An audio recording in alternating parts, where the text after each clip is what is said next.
Le 7 mai 1943 paraissait dans le toujours excellent Je suis partout la critique de François Vineuil du film La main du diable sous le titre La saison de Belzébuth.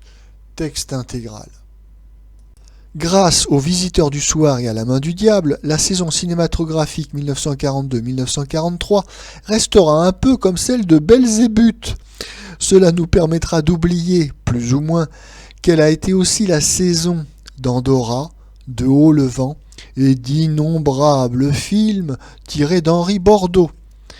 Le titre, La main du diable, n'est point une métaphore, un assemblage de syllabes raccrocheuses couvrant quelque insipide camelote.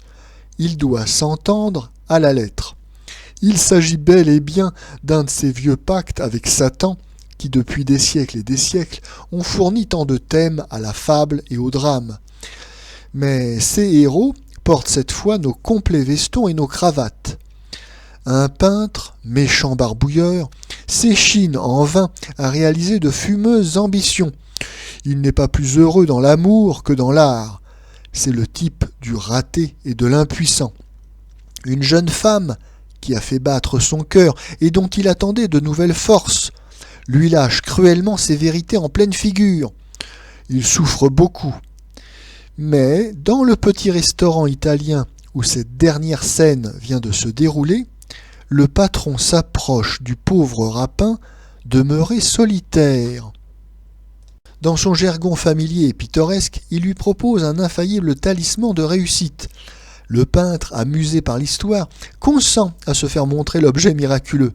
C'est une main gauche, d'une reproduction parfaite, couchée dans un coffret ancien. Le peintre trouve la chose de plus en plus cocasse. Mais quelques phénomènes imprévus changent bientôt son sourire en stupeur. La main s'anime, obéit à ses ordres. Pianote-t-il, claque-t-il des doigts, elle reproduit aussitôt ses mouvements. « Prenez-la, dit le traiteur, et vous serez grâce à elle tout ce que vous auriez voulu être, et je ne vous la vends qu'un sou. » Pourquoi abandonne-t-il cet objet prodigieux à un prix si dérisoire ? C'est qu'en achetant naguère cette main 2 sous, il a du même coup livré son âme au diable pour rançon des talents qu'elle lui a valus. Et il ne peut sauver son âme qu'en revendant la main moins cher qu'il ne l'a achetée. Or, il tremble à chaque seconde de mourir et de mourir damné. Le peintre, à moitié sceptique, à moitié inquiet, trouve que l'expérience n'est vraiment pas chère. Il tire un sou de sa poche et il emporte le coffret. Le lendemain, il se réveille dans sa mansarde, entouré de tableaux inconnus, tout frais encore et d'une étrange maîtrise. La belle impertinente du jour précédent arrive d'une humeur charmante. Elle voit l'étoile, elle s'enthousiasme, s'émeut. Elle sera la femme du grand peintre qui vient de naître. Mais au nouveau chef-d'œuvre, il manque la signature. Le peintre y pourvoit, fort bizarrement, en traçant de sa main gauche un pseudonyme qu'on ne sait quelle voix vient lui souffler, Maximus Leo. Un an plus tard, Maximus Leo est célèbre, riche. Sa première exposition est un triomphe. Mais un petit homme en noir, poli et ironique, le même qui lui apparut au lendemain du marché avec le cuisinier, rôde dans la galerie. Le peintre tressaille à sa vue. Son bonheur a été court. Il va maintenant le payer, comme nous l'apprendra la seconde partie du film.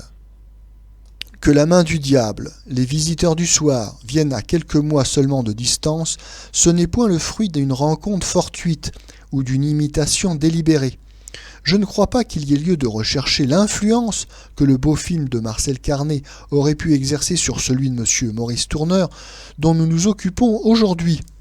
Il ne s'agit nullement ici d'une suite, d'une concurrence. De ces 2 ouvrages, nous pourrions d'ailleurs rapprocher La Nuit fantastique de M. Marcel L'Herbier, qui leur est antérieur de près d'1 an. Tous ces films, inégaux de qualité et d'inspiration, sont nés, chacun de leur côté, d'un besoin identique, ressenti de plus en plus par les hommes de l'écran, ceux du moins qui ne sont pas des sots ou des maquignons. C'est le besoin grandissant, après tant de pitoyables déviations, de revenir aux sources du cinéma. On y retrouve nécessairement le fantastique, ce domaine naturel de l'image, si souvent exploré à l'époque du muet, et dont le parlant, abruti par ses bavardages, perdit bientôt tout souvenir. La main du diable nous ramène donc aux années de Nosferatu le vampire, du golem, de Génuine, du docteur Mabuse, de l'étudiant de Prague, de tout ce cinéma hoffmanesque avec ses fantômes, ses doubles, ses démons, qui firent entre 1920 et 1925 la gloire des studios de Berlin et de Vienne, et où, malgré les déformations grimaçantes des Juifs, alors tout-puissants, l'éternel romantisme germanique se découvrait une expression nouvelle. Le fantastique de 1943 n'a pour ainsi dire plus aucun rapport avec tout ce qui traînait dans ces films de caligarisme, c'est-à-dire d'esthétisme laborieux et vite devenu poncif. Dans La main du diable, on est même parvenu à éliminer presque entièrement tous les artifices de la terreur, naguère obligatoire. Qu'une porte s'ouvre seule, qu'un chien aboie lugubrement dans la nuit, ce ne sont que des incidents rapides, chargés, parmi beaucoup d'autres, de créer l'atmosphère, et sur lesquels on n'appuie pas. Ce fantastique de 1943 est beaucoup moins naïf aussi, cela va de soi. Les revenants d'il y a 20 ans sortaient le plus souvent de contes enfantins. Le cinéma depuis a grandi, a pris un langage plus subtil. Mais avec la science et l'habileté, n'est-il pas arrivé encore à un scepticisme que nous pouvons regretter ? Le cinéma, dernier né des arts, avait profité à ses débuts d'une innocence exceptionnelle dans notre siècle. Il remettait ses premiers auteurs dans les conditions du vrai primitif. Mais il ne pouvait conserver très longtemps cette candeur. Il a bientôt rejoint les vieux civilisés que nous sommes, tous plus ou moins cuirassés contre les mythes et les légendes. Il y a gagné en revanche, dans ses meilleurs jours, le raffinement, la souplesse, la force réaliste. Mais le merveilleux où l'enfance s'ébroue si aisément s'est fermé chaque saison davantage pour lui. Si le dessin animé en a retrouvé les clés, c'est qu'il a encore la fraîcheur du premier âge et qu'il jouit d'une liberté presque sans limite. Le problème posé par La main du diable dépasse donc singulièrement le cas de ce seul film. Pour replonger profondément dans le surnaturel, ce cinéma mûri, alourdi de tant de servitudes matérielles et financières, comme un ancien poète de 7 ans, devenu un bourgeois considérable, il faut un coup de génie. Nous n'en avons jamais demandé autant à un ouvrier habile mais fort blasé comme M. Maurice Tourneur. Aussi bien, les mérites de La main du diable sont avant tout ceux du scénario de M. Le Chanois, hier inconnu et que ce début va mettre solidement en selle.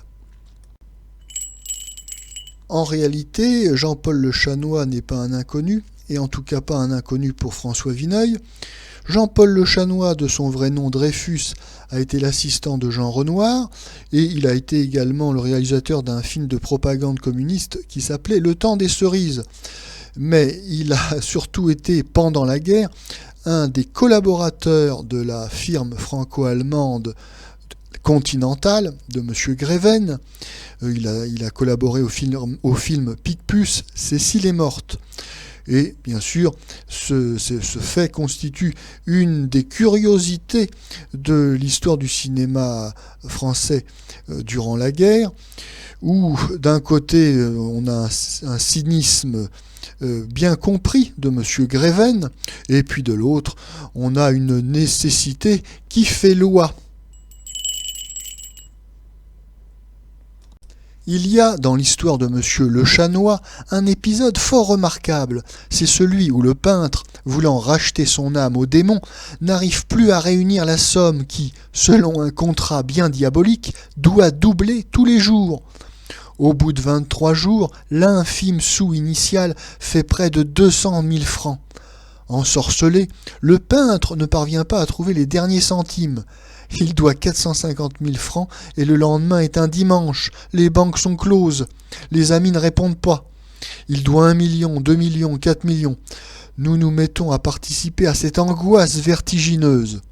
C'est la preuve que, selon les immortels axiomes d'Edgar Poe, La crédibilité dans le fantastique s'obtient avant tout grâce à une logique impeccable et des personnages ayant une charpente très humaine.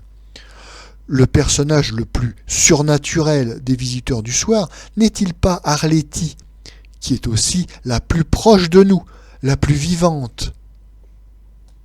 Monsieur le Chanois aurait-il soutenu ce ton et ce mouvement jusqu'à la fin, il gagnait une partie admirable. Mais après le voyage du peintre à Monte-Carlo, l'histoire faiblit, les trucs apparaissent, et l'épilogue, confus, n'est plus qu'un biais choisi tant bien que mal pour s'en sortir. Dès le début, du reste, trop souvent les auteurs se sont divertis de leur canevas, plutôt qu'ils n'ont cherché à nous en imposer la réalité. Le talisman opère d'une façon plus cocasse que saisissante. Le peintre maladroit apprend à rouler d'un seul coup de paume une cigarette, à ficeler un paquet irréprochable avec 2 doigts. L'épisode de la chiromancienne, qui pouvait nous faire passer le frisson, est presque du même ordre. Les auteurs n'ont pas joué le jeu à fond, ils restent au bord du sujet. Encore une fois, on ne saurait leur en faire un grief très sévère, et cela n'empêche point La Main du Diable d'être un spectacle curieux et attachant. Le public s'y amuse fort, il a raison. Le film a tous les atouts pour atteindre ce but. Il est d'une facture très adroite. L'un des meilleurs films qu'est signé depuis des années, M. Maurice Tourneur. Point de temps mort, un récit bien conduit, un dialogue vivant, cette sûreté technique, cet humour dont on saupoudre presque le drame, qui ont caractérisé depuis 2 ans la plupart des succès de la Continentale, entre autres son excellente série de films policiers. Si l'on accepte les dernières scènes, on peut donc parler d'une réussite, correspondant bien à ce qu'ont voulu les auteurs, de meilleur aloi que le laborieux bric-à-brac de la Nuit fantastique. Il faut souligner que dans cette réussite, une part importante revient à M. Pierre Freinet. Il a su se mettre dans ce rôle du peintre, tellement inhabituel pour lui, avec cette intelligence qui forge depuis plus de 30 films notre admiration. Je crois même que tout ce que le personnage prend pour nous de singulier, d'émouvant, nous le devons à ce magnifique comédien, maître absolu de son talent dans un registre de plus en plus vaste et divers. Il était presque fatal, comme on le disait plus haut, que le malin apparût surtout comme un vrai petit malicieux, vêtu à la façon d'un huissier de province. Serait-ce vraiment élever inconsidérément le débat que de dire, à propos d'un film, combien s'est brouillée pour nous la notion métaphysique du mal, au point que les prêtres des religions occidentales eux-mêmes ne la distinguent plus. C'est indiquer en tout cas que le talent d'un acteur ne pourrait pas grand-chose à l'affaire, et que celui de M. Palot est hors de question, dans une composition fort intelligente elle aussi, échappant à toute convention, parvenant même à nous communiquer dans les scènes les mieux venues cette inquiétude que nous ne ressentons pas assez. On doit encore souligner la brillante rentrée sur l'écran de Madame Jocelyne Gaël, que nous avions laissée dans des rôles assez fades de petites personnes idylliques et que nous retrouvons épanouie, fort jolie, pleine d'abattage.